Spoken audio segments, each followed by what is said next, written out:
The baby's cry shattered the Texas noon. It came from the far end of Cedar Valley's dusty marketplace.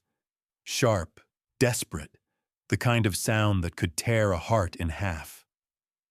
People froze mid-bargain, turning to see a man stumble through the crowd. His shirt was soaked in sweat and blood, his boots dragging through the dirt. In his shaking arms, a newborn gasped for breath, her skin pale as chalk. "No one'll help me," he shouted. "Please, she hasn't eaten in 3 days." Vendors looked away. Mothers pulled their children close. Then a loaf of bread slipped from a trembling hand at the corner stall. Clara Dawson raised her eyes for the first time in weeks and met the man's desperate stare. Hope you enjoyed this story.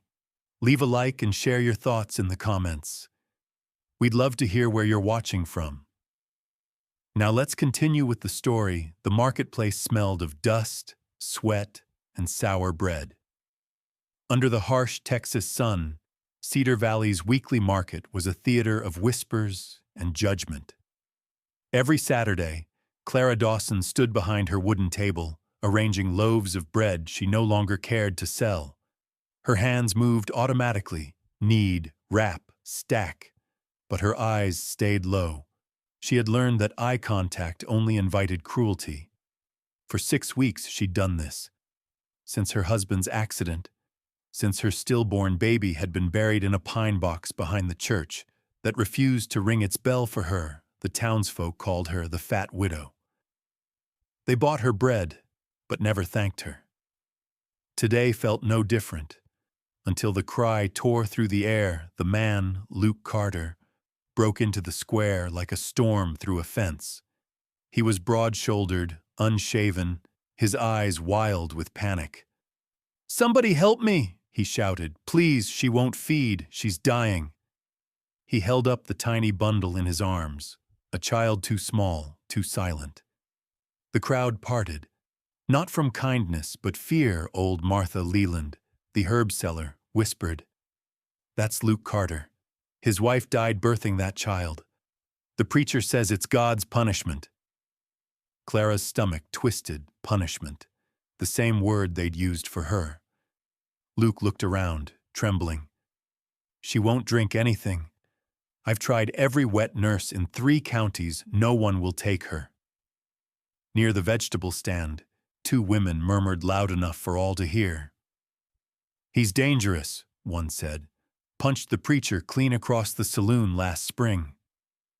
"Hot-headed fool," the other agreed. "If God wanted that baby to live, he'd have spared the mother." Laughter rippled through the market. Luke heard it. His jaw tightened, but the fury in him cracked into grief. "Please," he said, his voice breaking. "She's all I have left." Clara's hands stopped moving. The baby's faint, failing sound sliced through the numbness that had held her captive since her own loss. The same small gasps, the same fading color. She took a step forward, then another. Old Martha saw her. "Clara Dawson," she called. "She lost her babe a month ago. She might still have milk." Every head turned. Luke stumbled toward her stall. Up close, his exhaustion was carved deep into his face. Dark circles, bloodshot eyes, stubble grown uneven. He stopped in front of her table, holding out the baby like an offering. "Please," he whispered, his voice rough as gravel. "Can you nurse her? Just once, I'll pay anything." Before Clara could answer, laughter erupted from behind her. 3 girls from the boarding house, Abby, Ruth, and Lorna, watched with cruel delight. "You're asking her," Abby scoffed. "She couldn't even keep her own baby alive." Ruth snickered. "She'll crush the poor thing with all that weight," Lorna added. "She's cursed. Everyone knows it." The sound cut deeper than any knife. Luke's fists clenched. His face darkened. He turned toward them, ready to strike. But Clara caught his arm. Her hand trembled against the hard muscle of his forearm. "Don't," she said softly. His breathing slowed. He looked down at her, this woman with tired eyes, flour-dusted hands, and a sorrow that matched his own slowly. His fists relaxed. She met his gaze. "Bring her to my room," she said quietly. 2 streets over, the old boarding house. Relief flooded his face so fast it nearly buckled his knees. "You'll try?" "I'll try." Luke exhaled like a man surfacing after drowning. "Thank you." Behind them, the market exploded into whispers. "She's taking him home. Shameless. She'll do anything for attention." Clara ignored them. She packed the unsold bread into her basket, tied her bonnet tight, and started walking. Luke followed close behind, the baby pressed to his chest. The boarding house loomed ahead, peeling paint and crooked windows. On the porch, Eleanor Griggs, the landlady, rocked in her chair, lips pursed. "Back already, Clara?" she said sweetly. Her eyes flicked to Luke. "And who's this fine visitor?" "No one," Clara replied. "Just someone in need." Eleanor's smile sharpened. "Don't bring trouble into my house, dear.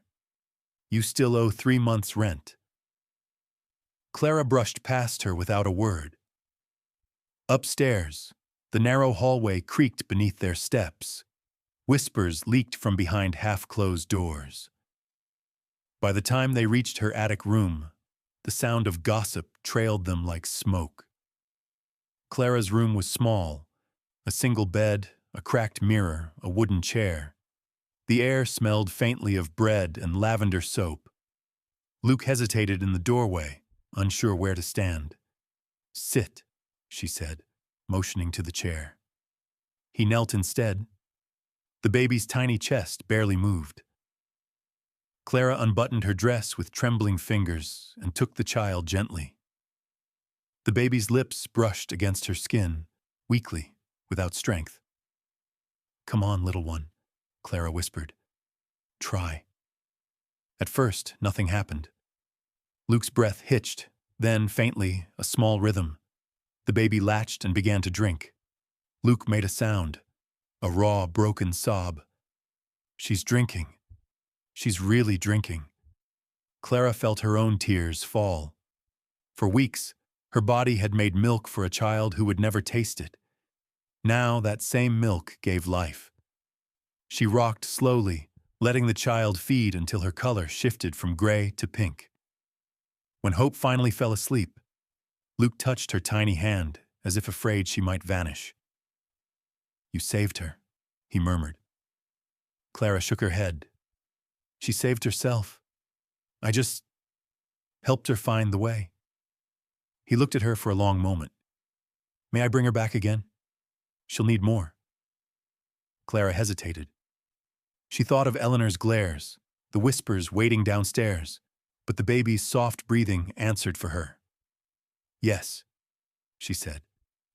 Luke rose, holding Hope close. "You don't know what this means to me." Clara forced a small smile. "You don't owe me anything." He met her gaze. "That's where you're wrong." When he left, the room fell silent except for the tick of an old clock. Outside, the laughter of the boarding house girls drifted up from below. But Clara sat still, one hand resting on her lap, the other on her heart. For the first time in weeks, she didn't feel empty. She'd saved a life, and tomorrow, Luke Carter would return. Not out of pity, but because he needed her. And somewhere deep inside her chest, something fragile and long forgotten began to stir again. Something dangerously close to hope. The evening heat clung to the air like a wet cloth when Luke returned to the boarding house. The sun had already dipped below the rooftops, leaving the streets painted in gold and shadow. Clara sat by her window, the faint breeze barely stirring the curtains. She hadn't expected him back so soon. Yet the moment she heard his boots on the wooden porch, her heart reacted before her mind could, quick, unsteady, frightened of its own pulse. When she opened the door, Luke stood there, hat in hand, his daughter bundled tight in his arms. Hope's cheeks were no longer gray. They carried a faint blush of life. "She's hungry again," he said softly. "I didn't want to wait till morning." Clara stepped aside without a word. The hallway behind her filled with whispers, girls leaning out of doorways, eyes glinting with mischief. "Second time today," one muttered. "She's got herself a man now."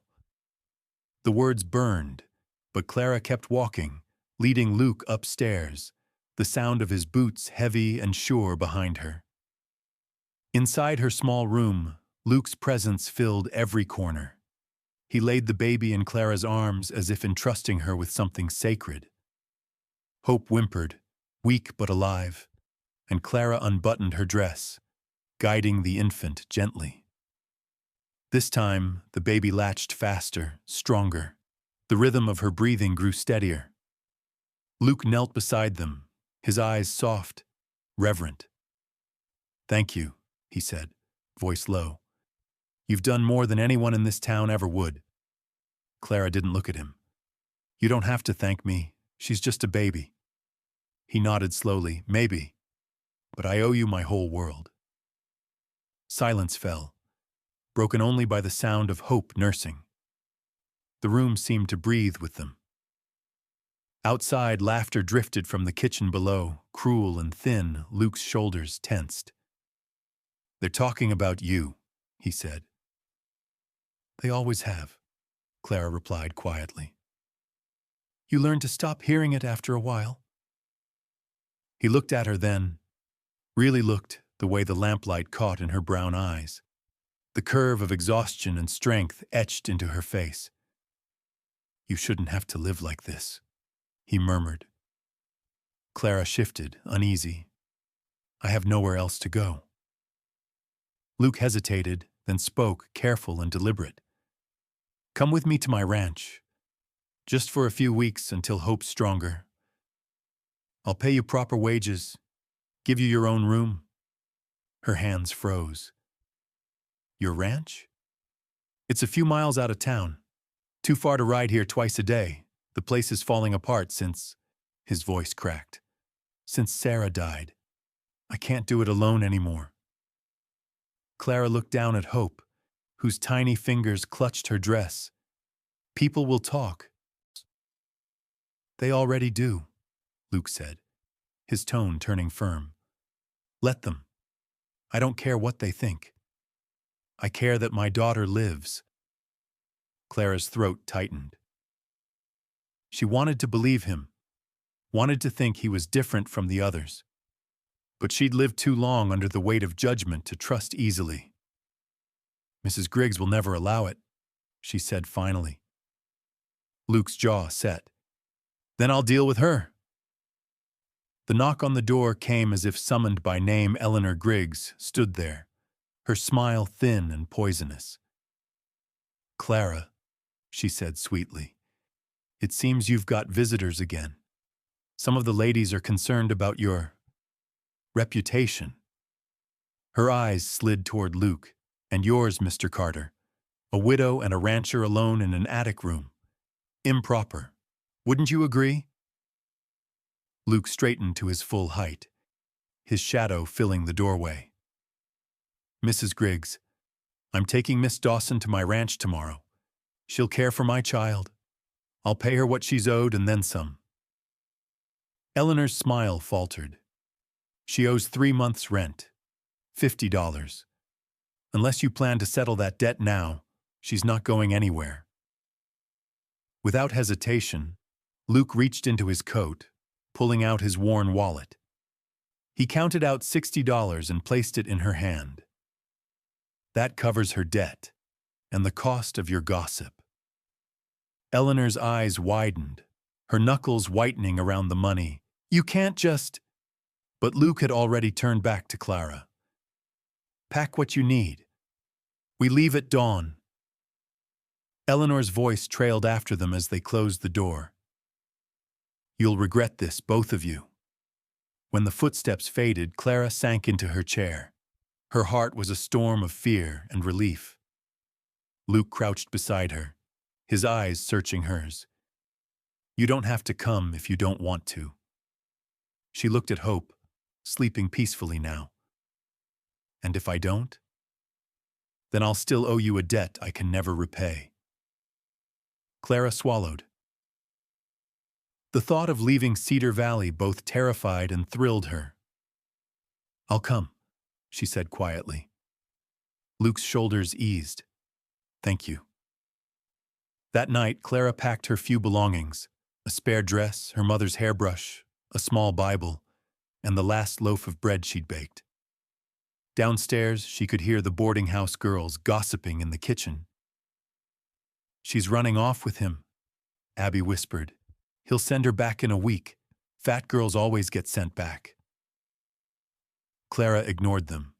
For the first time in months, she felt a strange sense of forward motion, as if life were no longer happening to her, but because of her mourning came gray and cool. The wagon waited outside, the horses restless. Eleanor stood on the porch, her arms crossed, watching as Clara stepped out with her bundle. Luke handed her the baby before climbing onto the seat. "You sure about this?" he asked. Clara nodded. "Yes." As the wagon rolled away, she heard the boarding house door slam behind them. People in the street turned to stare. Some whispered, others just watched. The town that had judged them both now shrank into the distance, swallowed by dust and sun. Luke kept his eyes on the road. "They'll make your life difficult," he said. Clara adjusted the blanket around Hope. They already did. For a long time, they rode in silence. Then Luke said quietly, "Thank you for coming." Clara looked out at the endless stretch of land, the horizon blazing with light. Somewhere beyond those hills was his ranch, his broken home, and perhaps the start of something neither of them had dared to imagine. The wagon creaked onward, carrying 3 souls bound by loss, and a fragile hope waiting to be reborn. The road to the Carter Ranch wound through low hills and dry brush. The sun climbing higher as the day unfolded, Clara held Hope close beneath her shawl, shielding the baby from the wind that swept over the plains. Luke kept his eyes fixed ahead, the reins steady in his calloused hands. Neither spoke much. Words felt unnecessary, even dangerous. The silence between them was not cold. It was careful, fragile, the kind of quiet that came after too much pain. By noon, the faint outline of the ranch appeared, a wide stretch of land fenced with weathered wood, a barn leaning like an old man against time, and a farmhouse with peeling paint but solid bones. To Clara, it looked less like a home and more like a wounded creature waiting to heal. Luke pulled the wagon to a stop. "It's not much," he said, almost apologetic. Clara stepped down carefully, her shoes sinking into the dust. "It's alive," she murmured. "That's more than I can say for the boarding house." Luke looked at her then, a faint smile ghosting his lips. "Come on, I'll show you around." Inside, the house smelled of disuse, cold ashes in the hearth, stale bread on the counter, and dust thick on every surface. A cradle sat by the wall, empty but waiting, covered with a thin film of neglect. Clara's fingers brushed it as she passed. "I haven't had the time to put things in order," Luke said, embarrassed. "I've been trying to keep the ranch running. Haven't slept more than an hour at a time since—" He stopped, the name caught in his throat. "Since Sarah," Clara finished softly. He nodded once.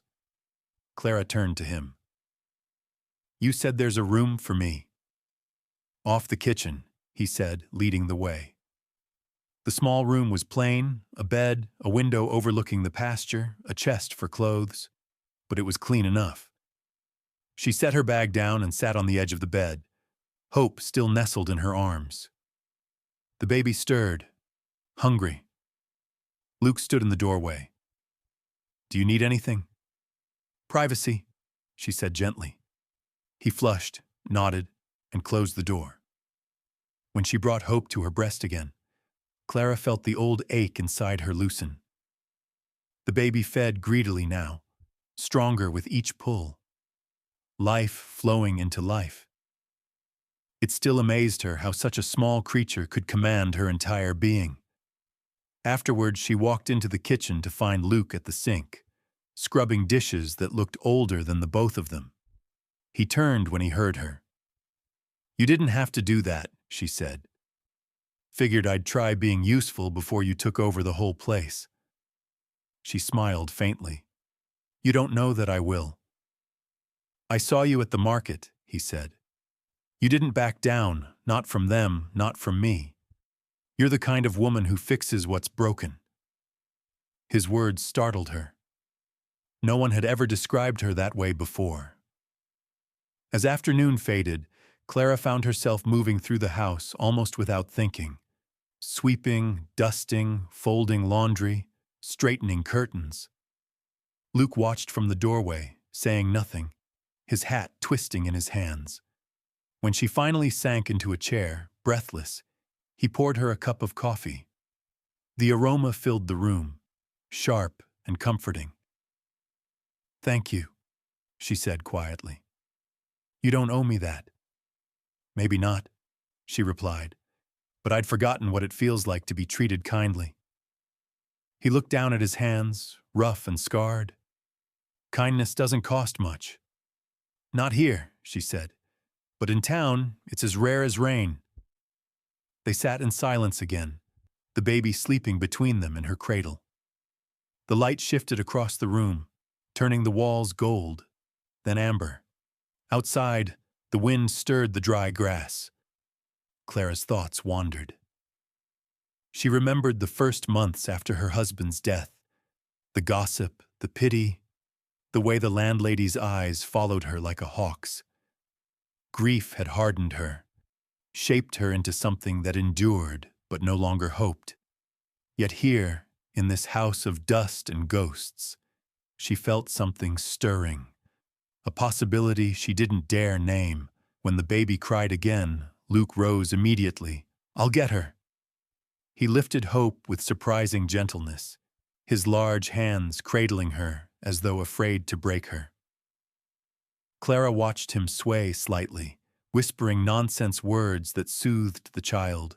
You're good with her, she said. He looked up, surprised. I didn't know I could be. You can, she said softly. She knows it too. For the first time, Luke smiled without sadness. It was small, fleeting, but real. Later, after supper, just coffee and bread, they stepped outside. The sky burned orange over the horizon. The land stretched endlessly, wild and alive. Luke leaned on the fence, gazing out toward the pastures. She would have loved this, he said quietly. Your wife? He nodded. Sarah liked watching sunsets, said they made her believe heaven might be close enough to touch. Clara folded her arms against the cooling air. Maybe she's watching this one with us. Luke didn't answer right away. When he did, his voice was rough. Maybe. A long silence followed, filled only by the chirp of crickets and the soft creak of the fence.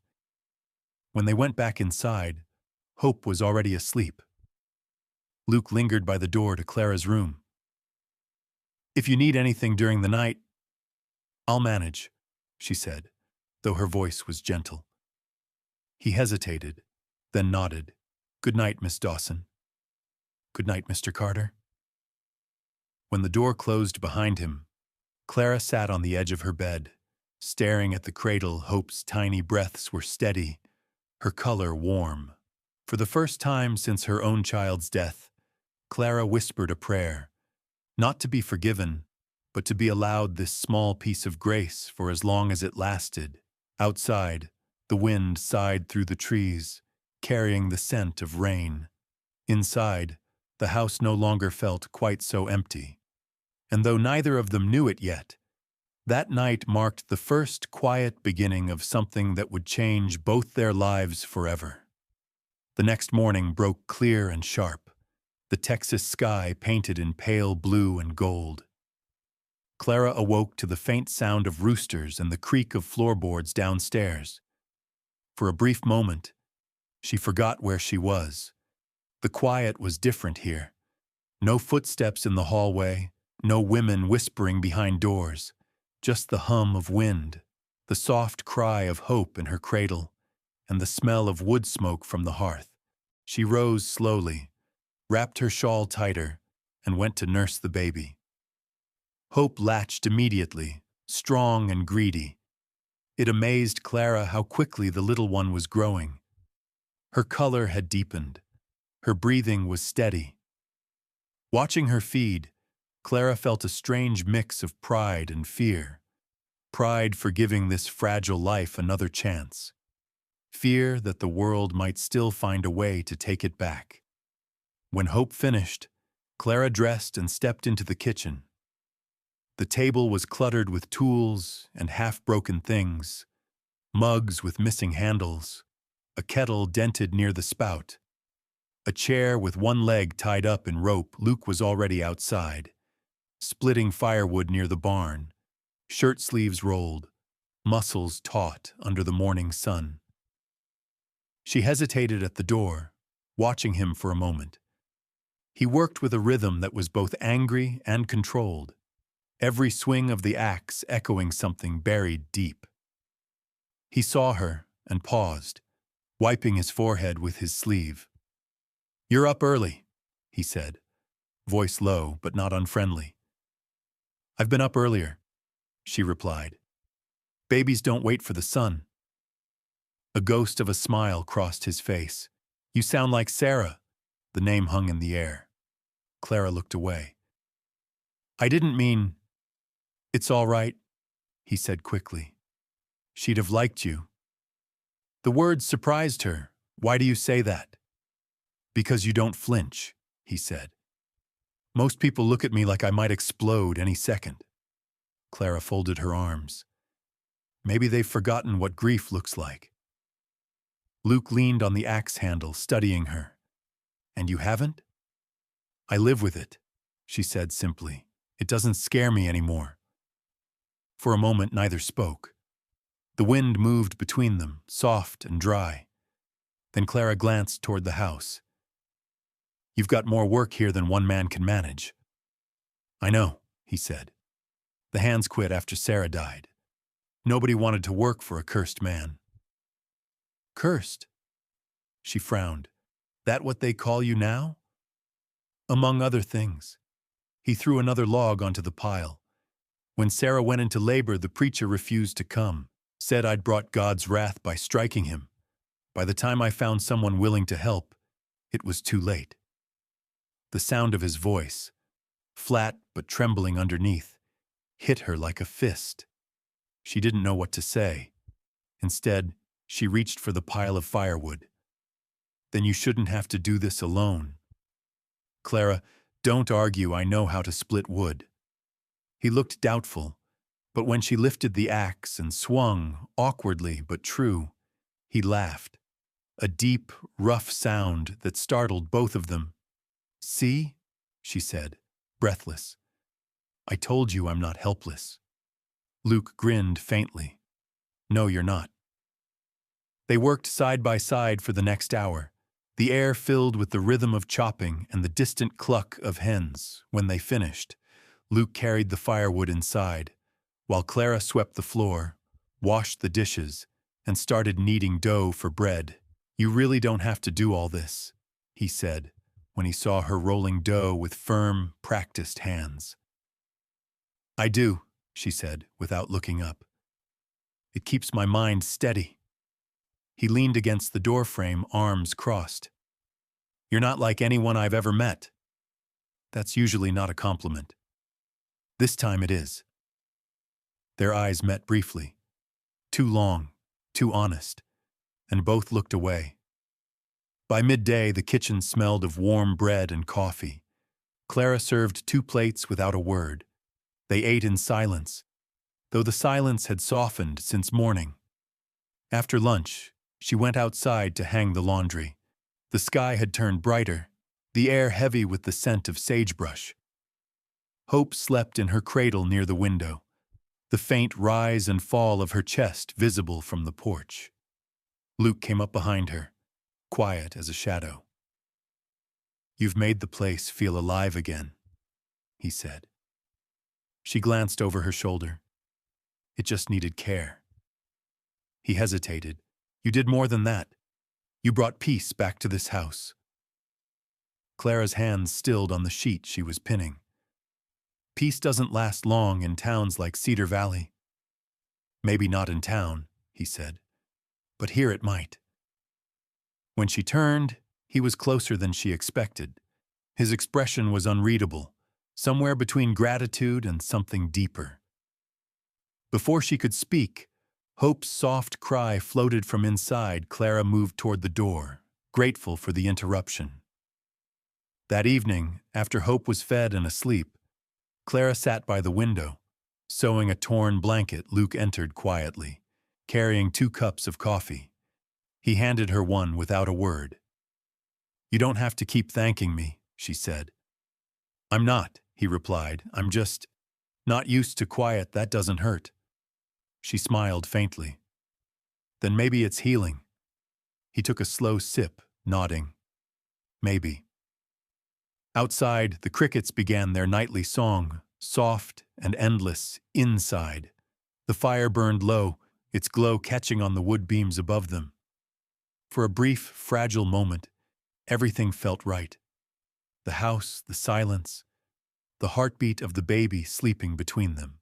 The world felt suddenly too still. The breeze held its breath.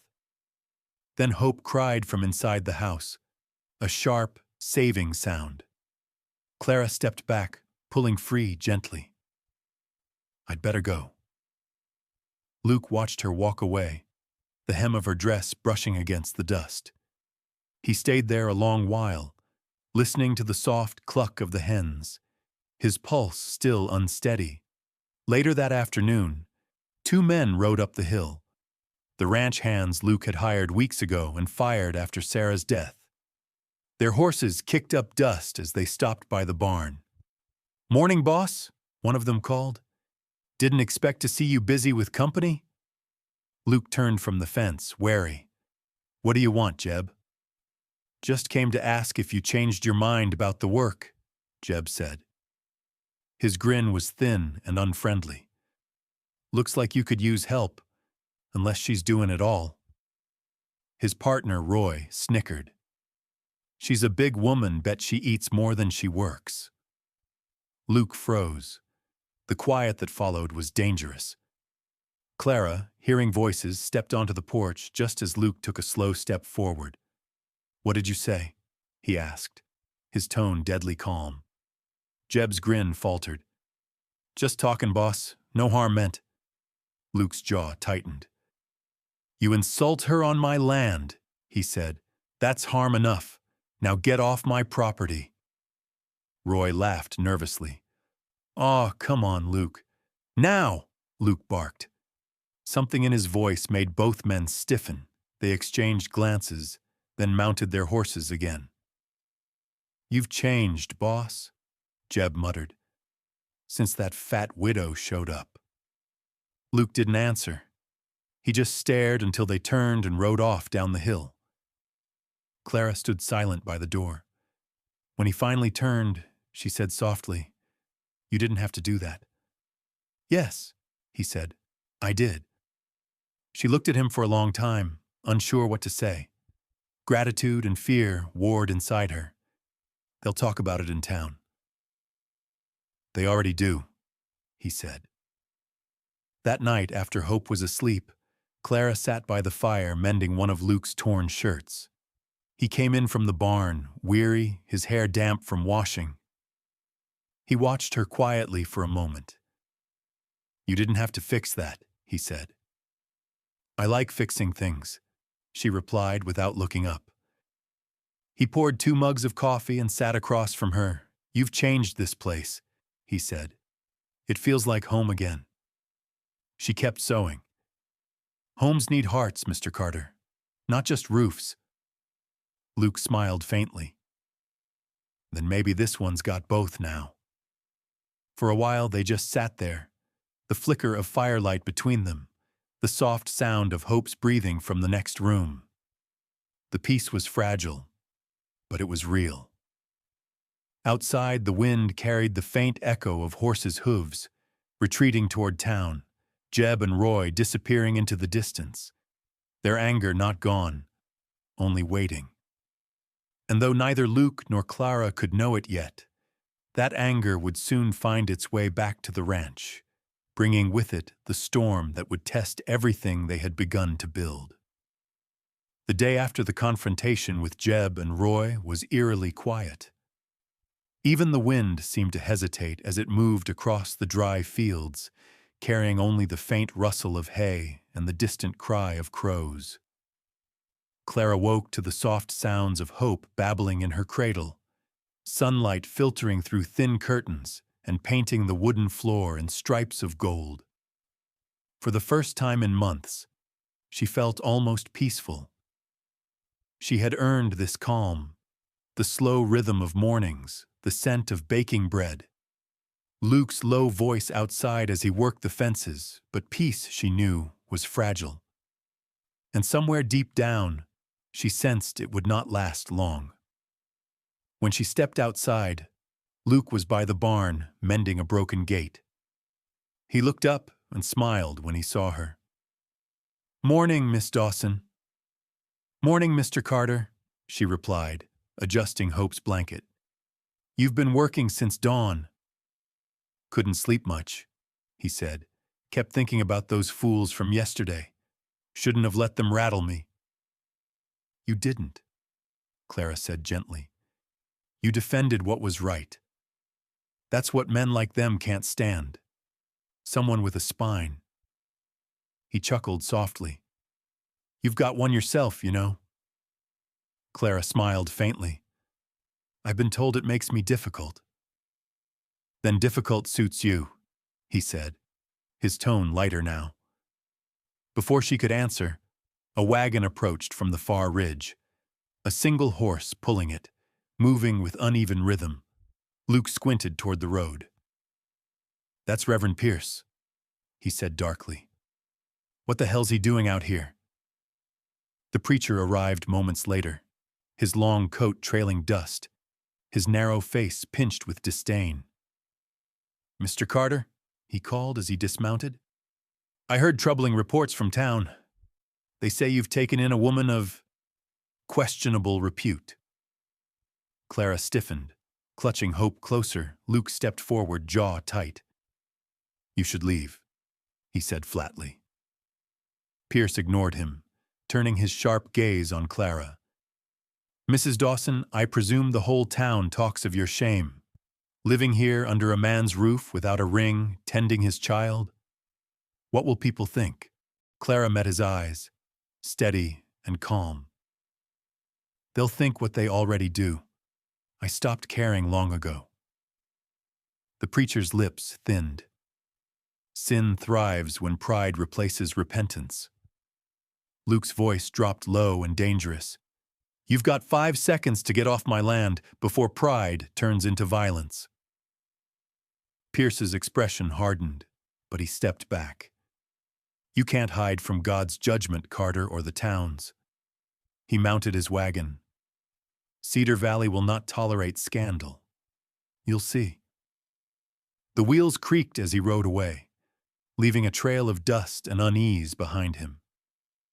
Luke turned to Clara, his hands trembling with restrained fury. "I'm sorry you had to hear that. You warned me this wouldn't be easy," she said softly. "I chose to stay." He looked at her then, really looked, and for a heartbeat the anger faded from his face. "You're stronger than anyone gives you credit for." She smiled faintly. "So are you." The rest of the day passed in silence. Clara cleaned the kitchen, tended to the garden, and sang softly to Hope as she worked. But the preacher's words lingered like a shadow. By evening, when Luke came in from the fields, the tension between them felt heavier, unspoken but alive. Over dinner, he said quietly, "He's going to stir trouble. People in Cedar Valley follow Pierce like dogs follow scent." "I know," Clara replied, tearing a piece of bread. "But if we live by their gossip, we'll never live at all." He nodded slowly. "Still, I worry. Not for me, for you. They'll call you things that aren't true." Clara met his eyes across the table. "Let them. Truth doesn't need their approval." Something in her voice silenced him. The lamplight flickered between them, casting soft shadows that made the moment almost intimate. Hope stirred in her cradle, and Clara rose to rock her gently. Luke watched her from the table, the way she moved with quiet grace, the way her voice softened when she spoke to the baby. The house, once hollow and cold, now breathed again. And he realized, with a sudden ache, how much he needed this calm. But calm was a luxury. The following afternoon, as Clara hung laundry on the line, a stone came whistling through the air and struck the post beside her. She jumped. Startled laughter echoed from the ridge. 3 boys on horseback, teenage sons of the ranchers who once worked for Luke. "Hey, Miss Dawson," one of them shouted. "Your preacher says you're living in sin. Guess the ranch ain't the only thing you're milking out here." Their laughter roared across the field. Clara's face burned red. She turned to go inside, but Luke appeared from behind the barn, his eyes blazing. "That's enough," he shouted. "Get off my land before I break your necks." The boys wheeled their horses, still laughing, and rode off toward town. Dust rose behind them like smoke. Luke turned to Clara, breathing hard. "Are you hurt?" She shook her head, but tears welled in her eyes. "It's not the stone that hurts," she said. "It's that they think they can." He reached out, hesitating before his hand touched her arm. "They won't again," he said quietly. "I promise you that." That night, the ranch was wrapped in uneasy silence. Luke stayed by the window long after Clara had gone to bed, his rifle resting against the wall. He knew this wasn't over. Small towns didn't forgive. They festered. In her room, Clara lay awake, listening to Hope's soft breathing. The peace they had built now felt as fragile as glass. Still, when the baby stirred, she smiled and whispered, "You're safe here. I'll keep you safe." Morning brought no trouble, only gray skies and the distant growl of thunder. Clara rose before dawn, made coffee, and set a loaf to bake. She found Luke already outside, standing by the fence, eyes on the horizon. "Storm's coming," he said without turning. She followed his gaze.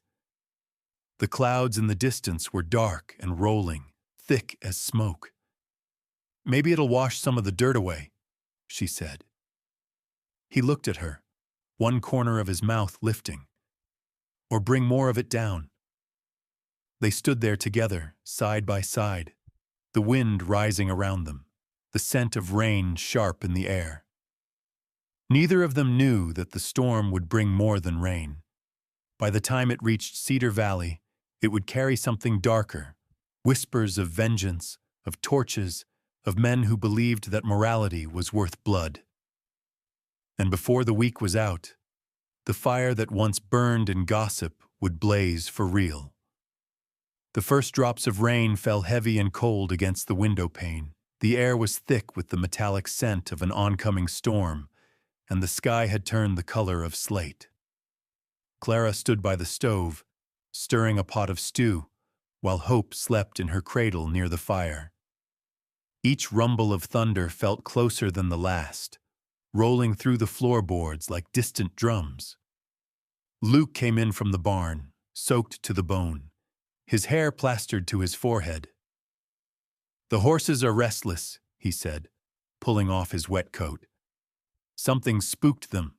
Clara turned, worried. "It's just the storm," isn't it? He hesitated before answering. Maybe. Or maybe it's what's coming with it.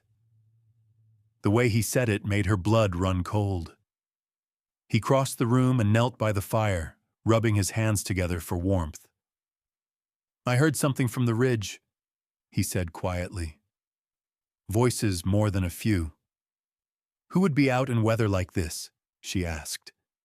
Men who've got no sense, or no mercy. Lightning cracked outside, throwing the room into sharp relief. For an instant, Clara saw the fear in his eyes, the same kind of fear that hides behind resolve, the kind that comes from knowing exactly what people are capable of. Luke stood suddenly and reached for his rifle. Stay inside. Lock the door if I'm not back in 10 minutes. Luke. He turned sharply. Please, Clara, do what I say. He left before she could argue, the door slamming behind him. Wind and rain howled through the gaps in the wood, and for a moment, the house felt too big, too hollow. Clara moved quickly to close the shutters and push the cradle closer to the fire.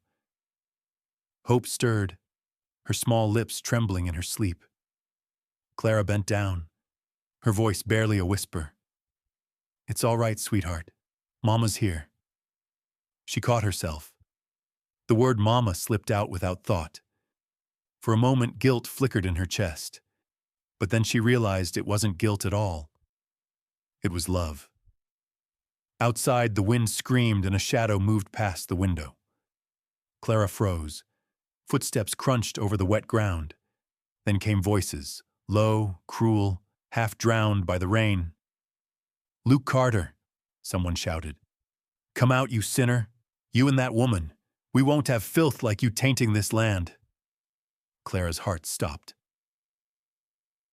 The door burst open, wind whipping through the house. Luke stumbled in, drenched and breathless. They're here, he said. Pierce brought half the town. She grabbed his arm. What do they want? What they always want, he said grimly. Someone to blame. He moved to the window, peering through the rain. Lanterns flickered in the distance, 6, maybe 7 of them, moving closer, weaving through the storm like fireflies in hell. Clara's voice trembled. You can't fight them, Luke. I won't let them near you or Hope.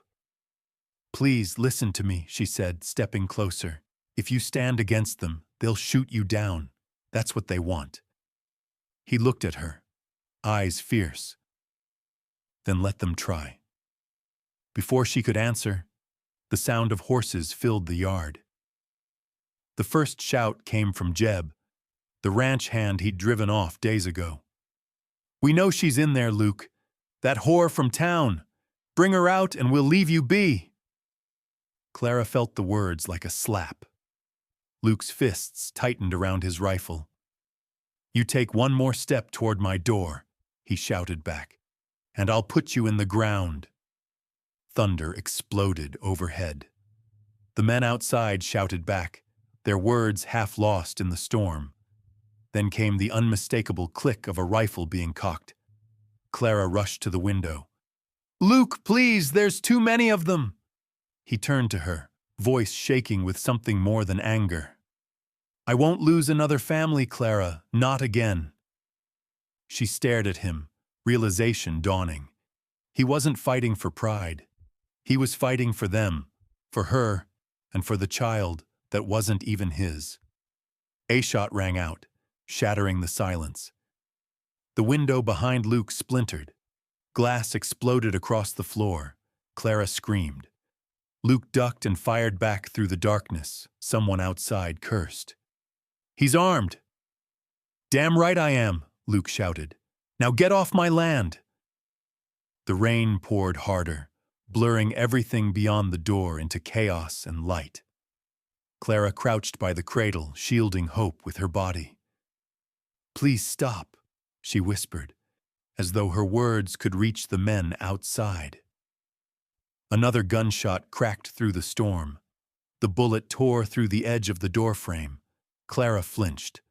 Luke fired again, and one of the lanterns outside shattered, plunging half the yard into darkness. The shouting grew louder, more desperate. "Pierce!" Jeb yelled. "You said he wouldn't shoot!" From somewhere beyond the fence, the preacher's voice rose above the wind. "A sinner's rage is his confession. Bring him down!" Luke reloaded. "Stay down, Clara!" he yelled. She looked at him, tears blurring her vision. "They'll kill you." He met her gaze. "Not if I make them afraid first." Then, without another word, he threw open the door and stepped into the storm. "Luke!" she screamed, but he was already gone, swallowed by the rain and thunder. Through the crack of the door, Clara saw flashes, lightning, muzzle fire, men running between shadows, voices shouted over one another, curses and prayers tangled together. She pressed her hand over her mouth to keep from crying out. Hope began to wail in the cradle. Her tiny voice piercing through the chaos, Clara scooped her up and held her tight, rocking her desperately.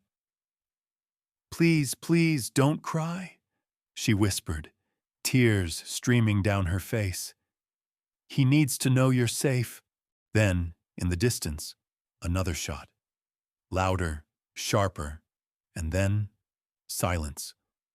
The storm raged on, but the shouting had stopped. Clara's heart thudded painfully. She waited, seconds, minutes, she couldn't tell. Then a figure appeared in the doorway, stumbling inside. Luke. He was bleeding from a cut on his shoulder. Mud streaked across his face, but he was alive. "They're gone," he gasped. "They ran when I hit one of their lanterns. Thought the barn was burning." Clara dropped to her knees beside him, tears of relief falling freely. "You're hurt." "It's nothing," he said, brushing her hand away. "It's over." But even as he said it, they both knew it wasn't. The men might have fled for now, but fear and hate didn't disappear. They festered. Clara looked at him, her voice breaking. "We can't stay here, Luke. They'll come back." He looked at Hope in her arms, then back at her. "I know." Lightning flashed again, casting the three of them in stark light. The wounded man, the woman trembling with resolve, the baby pressed close between them. "We'll leave at dawn," he said finally, "before they can stop us." Clara nodded, tightening her hold on the baby. "Then wherever we go together." Outside, the storm began to fade, the thunder rolling farther into the distance. But beneath its dying echoes, the fire of vengeance still smoldered in Cedar Valley. And as the first light of dawn crept over the hills, new dangers waited on the horizon. The peace they fought for was no longer enough. Now they would have to fight to survive. Dawn broke gray and tired over Cedar Valley. The rain had stopped, but the ground still glistened with puddles that reflected the heavy clouds above. Clara wrapped Hope tightly in a wool blanket and stepped out onto the porch. The world smelled of wet earth and ash. Behind her, Luke was packing the wagon, tools, food, water, anything they could carry. His injured arm was bandaged, the white cloth spotted with blood that refused to stop seeping through. Clara watched him for a moment, the weight of everything they had survived pressing on her chest. "You shouldn't be lifting with that arm," she said softly. He didn't look up. "We don't have time to rest. They'll be back once the road's dry." Clara bit her lip. "Maybe we should talk to the sheriff." "There is no sheriff for people like us," he said, his tone sharper than he intended. Then he sighed. "Sorry, I just don't trust anyone from town anymore." She nodded. "Neither do I." He stopped, leaning on the wagon's side. "Once we cross the valley, there's a settlement near Red Oak Ridge. I've got an old friend there, Samuel Grant. He owes me a favor. We'll be safe for a while." "Safe," she repeated, almost to herself.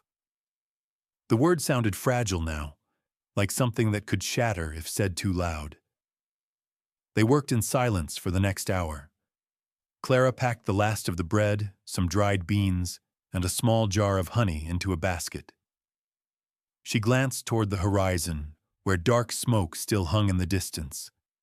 The direction of the town. "Do you think they'll come again?"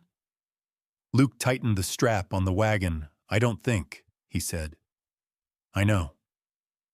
Before leaving, Luke walked around the house one last time.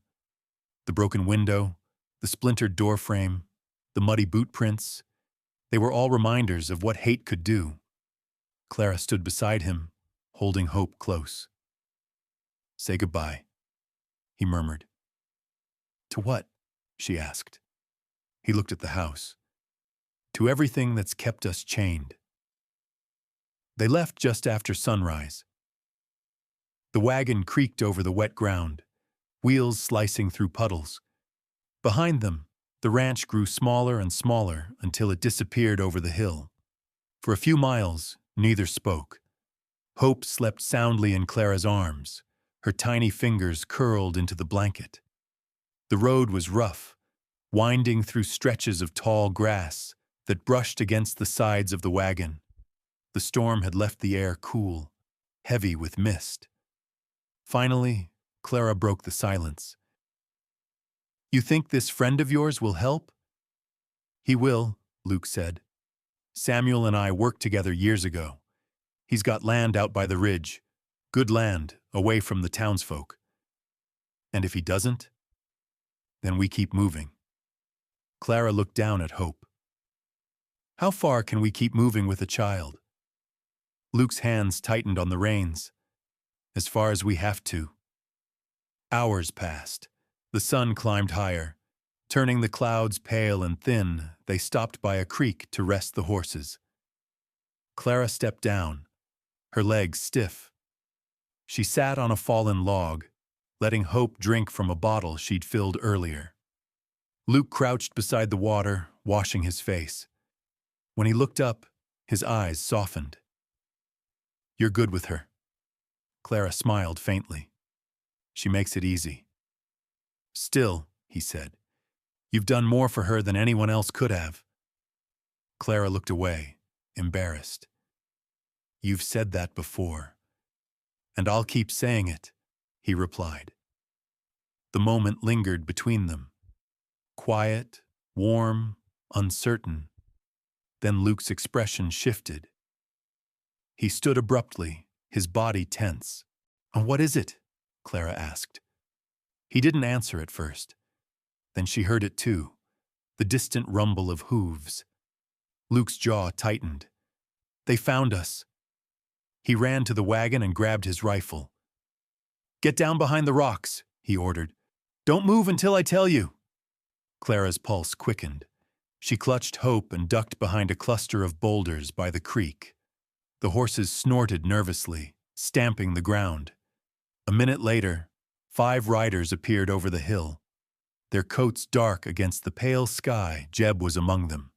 His voice carried across the water. "Well, I'll be damned," he shouted. "Didn't think you'd run this far, Carter." Luke stepped out from behind the wagon, rifle raised. "Turn around, Jeb. You and your men have no business here." Jeb laughed. "We got all the business we need. You took what wasn't yours." "What I took," Luke said coldly, "was my life back." "Your life?" Jeb sneered. "You're living in sin with that woman. The preacher says you're cursed, Luke, and we aim to set things right." Lightning cracked again, though the sky was clear.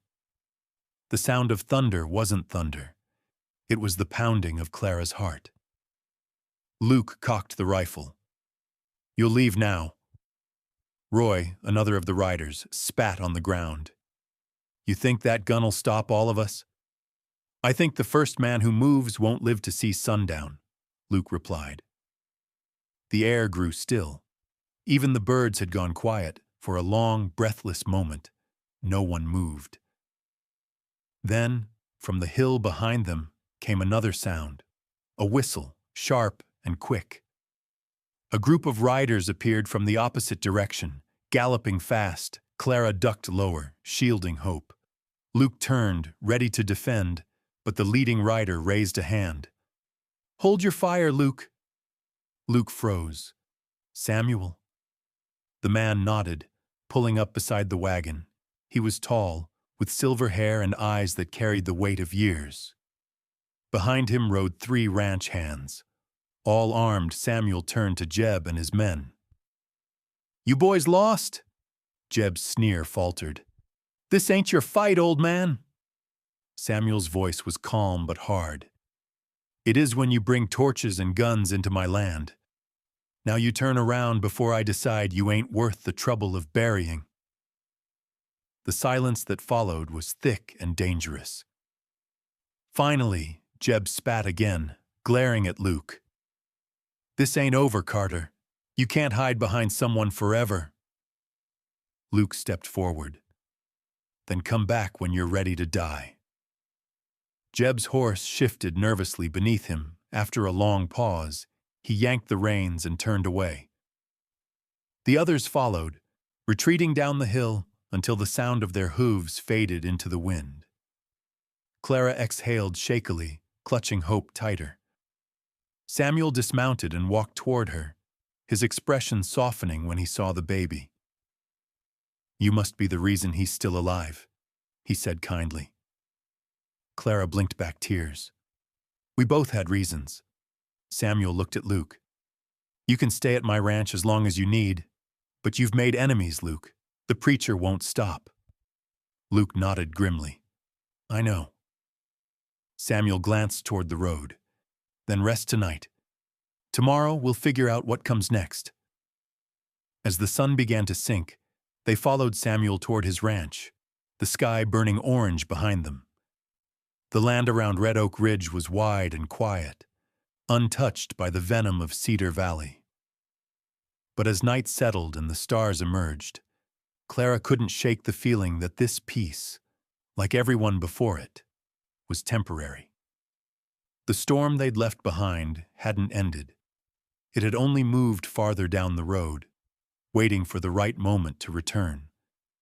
And when it did, it wouldn't just threaten their safety, it would test the bond that had begun to grow between them, a bond neither of them dared to name yet, but both already felt too deeply to deny. The road to Samuel Grant's ranch curved through the rolling hills of Red Oak Ridge, a place untouched by the cruelty of Cedar Valley. When they finally arrived, the setting sun threw long shadows across the fields, and the air smelled of pine and rain-soaked grass. The ranch stood firm on a hill, white fences, wide barns, and a house with smoke curling gently from its chimney. Samuel led the wagon into the yard and turned to Luke. "It ain't much, but it's safe," he said. "No preacher, no town gossip. Just land and work. You'll find peace here if you want it." Luke nodded, his voice rough with gratitude. "You've done more than I deserve, Sam." Samuel clapped a hand on his shoulder. "You've done your share for me in the past. I'm just returning the favor." He looked at Clara then, his gaze softening. "And you must be the woman the town can't stop talking about." Clara stiffened. "I imagine they didn't say anything kind." Samuel smiled gently. "No, but I've never trusted men who talk more than they think. You're safe here, Miss Dawson. No one rides onto my land without my say." Relief washed through her. For the first time in weeks, she allowed herself to breathe freely. She looked down at Hope. "Sleeping in her arms, safe," she whispered, as though saying it aloud might make it true. That night, they sat together in the warm light of Samuel's kitchen. The smell of stew and fresh bread filled the air, and for the first time since the attack, Luke looked less haunted. Clara watched him from across the table, his face tired, eyes shadowed, but softened in the flicker of candlelight. Samuel leaned back in his chair. You've stirred a hornet's nest, Luke. Reverend Pierce is a dangerous man. He hides behind scripture, but he's more poison than piety. Luke's jaw tightened. He's turned half the valley against me, against her. Samuel nodded slowly. I heard. He's calling for a cleansing. Says the valley's been tainted by sin and must be purified. Clara's hand froze on her spoon. Purified? He means fire, Samuel said grimly. The man's preaching hate dressed as salvation. Luke rose from the table, pacing the floor. I won't run again. I'm tired of hiding. If he comes, I'll face him. Don't be a fool, Samuel said sharply. You're not fighting men, Luke. You're fighting fear. And fear spreads faster than bullets. Clara set her spoon down gently. Then what can we do? Samuel met her gaze. You stay, you rest. You take care of that baby. Let me handle the valley. I've got friends. Ranchers who don't buy into Pierce's madness. I'll send word. Luke hesitated, but finally nodded. All right, but if he brings trouble here, I won't let you stand alone. Samuel smiled faintly. Didn't think you would. Days passed in uneasy peace. The ranch came alive with routine, feeding livestock, tending fences, baking bread. Clara found comfort in the rhythm. The wind here carried no whispers, only the hum of cicadas and the creak of the barn door. Hope thrived, her cheeks full and pink, her laughter filling the quiet spaces. Luke spent his days helping Samuel repair the barns. Though his arm still ached, he worked harder than ever, as if labor could wash away the pain of the past. Clara often brought them water, watching from the porch as the two men talked and laughed like brothers. For the first time, Luke seemed to belong somewhere again. But every night, as the stars came out, Clara couldn't shake the unease that lingered at the edge of her mind. The preacher's shadow stretched farther than any storm. One evening, she found Luke sitting by the corral, staring out at the dark hills. The air was cool, and the smell of hay and rain filled the night. You should be resting, she said softly, approaching him. He glanced up. Couldn't sleep. Too quiet. She sat beside him on the fence. You've earned the quiet. He smiled faintly. Doesn't feel like I have. They sat in silence, listening to the crickets. Hope's faint cries drifted from the house, and Clara rose to go to her. But Luke caught her hand gently. Clara, he said, I need you to know something. She turned to him, her heart quickening. What is it? When I came to you in that market, I didn't just see someone who could help my daughter. I saw someone who'd already been broken and still stood tall. You saved her, yes, but you saved me too. Her throat tightened. Luke. He shook his head. You don't have to say anything. I just needed you to know. For a moment, neither moved. Then she took his hand, squeezing it softly. You gave me a reason to live again. Maybe that's what saving looks like. He looked at her, really looked, and for a heartbeat, everything fell away. The gossip, the fear, the storm that had chased them here. In its place was a quiet understanding, something fragile but unbreakable. Before either could speak again, the sound of a galloping horse broke through the stillness. Samuel's foreman, a young man named Ellis, rode hard into the yard, his face pale. Mr. Grant, he shouted, breathless. There's trouble. Reverend Pierce's men are moving this way, 20, maybe more. They've got torches. Samuel appeared on the porch instantly, shotgun in hand. How far? 5 miles, maybe less. They're shouting your name, Luke. The preacher says he's coming to cleanse the land. Luke's expression hardened. He's bringing fire again. Clara's blood ran cold. We have to go. Samuel shook his head. You won't make it through the ridge at night. You'll get trapped in the ravine. Then we stand, Luke said. I've run far enough. Samuel handed him a rifle. Then we stand together. Clara stepped closer. Luke. He turned to her, his eyes steady. Get hope and stay in the root cellar. No matter what you hear, you don't come out until I tell you. She shook her head, trembling. I can't just hide while you can, he said gently, because she needs at least one of us to survive. Her lips trembled, but she nodded. Promise me you'll come back. He brushed a strand of hair from her face. I'll do everything I can. Then he kissed her forehead, soft, brief, final, and turned toward the barn, where Samuel and the others were loading ammunition. The night filled with the sounds of preparation. Rifles clicking, horses snorting, men moving into position.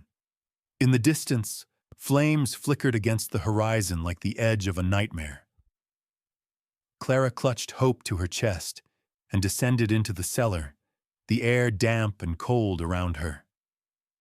Above, thunder rumbled again, not from the sky but from the hooves of men carrying torches through the dark. The storm they'd tried to escape had found them once more. And as the firelight grew brighter through the cracks in the wooden door, Clara whispered a single prayer, not for safety, but for strength.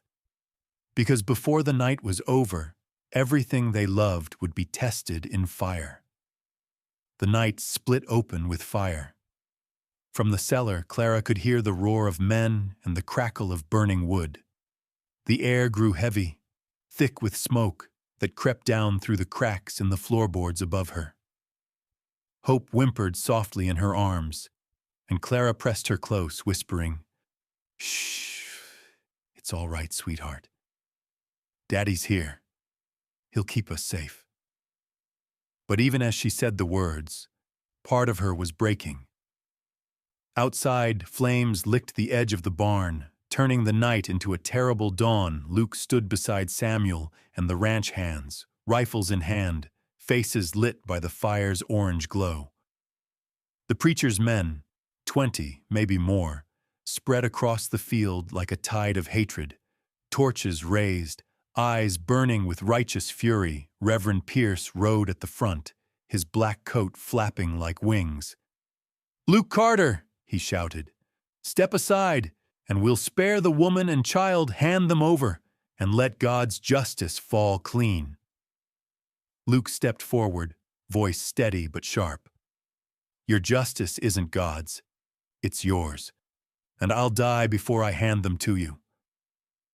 Pierce sneered. "Then so be it." The first shot tore through the night. It came from Pierce's men. A muzzle flash, a burst of thunder.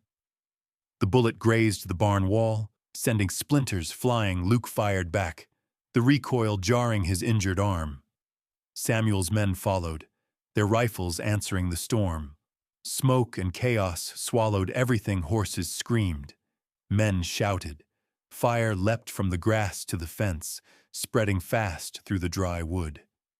In the cellar, Clara's heart hammered as the battle raged above. She could hear Luke's voice, brief shouts, orders, gunfire, and then silence, then more shouting. Hope began to cry, her small sobs echoing in the dark. "Please, please, don't cry," Clara whispered, rocking her. "We'll get through this. We always do." Then, suddenly, footsteps overhead. Heavy, uneven. A door slammed. Someone was inside the house. Clara froze. The footsteps came closer, creaking across the floorboards. Then a voice. Low, cruel, familiar. "Jeb." "Where are you, you fat witch?" he snarled. "The preacher wants his proof of sin." Clara's blood turned to ice. She pressed Hope tighter against her chest, crouching lower in the shadows. The cellar door creaked open. Light from a torch spilled down the steps. Jeb grinned when he saw her. "There you are." "Please," she whispered, "don't hurt the baby." He sneered. Should have thought of that before you laid with him. He stepped down, torch raised, and then stopped. A voice came from behind him, steady and filled with fury. Drop it, Jeb. Luke stood in the doorway, rifle aimed square at his chest. His shirt was torn, blood soaking through the bandage on his arm, soot streaking his face. But his eyes were alive, sharp and blazing. Jeb turned slowly, smirking. You won't shoot me, Carter. Not with your woman watching. Luke's voice was calm. You hurt her. You don't live to see daylight. Jeb took another step down, the torchlight flickering on his face. You think this ends with me? Pierce will hunt you till there's nothing left. Luke didn't flinch. Then let him come. The rifle roared. Jeb crumpled on the steps, the torch tumbling from his hand and sputtering out in the dirt. Smoke and silence filled the cellar. Clara stared at Luke, trembling. He lowered the gun slowly, chest heaving. You all right? She nodded, tears streaming down her face. You came back. He managed a faint, exhausted smile. I told you I would. From outside came a sudden shout, Samuel's voice. They're running! The preacher's men are retreating! Luke turned toward the sound. It's over. When they stepped outside, dawn was breaking over Red Oak Ridge. The fields still smoldered, blackened and scarred, but the worst of the fire was dying. The preacher's men were gone, their torches scattered in the mud. Reverend Pierce lay face down near the gate, his coat torn, his Bible soaked through by the rain that had begun to fall. Samuel limped toward them, his shotgun resting on his shoulder. You did it, Luke. You held them off. Luke shook his head. We just survived. Clara looked around at the ashes and smoke. What happens now? Samuel gazed out over the ruined field. Now we rebuild. Luke turned to Clara, reaching out to brush soot from her cheek. If you'll stay, he said softly, we can make this a home.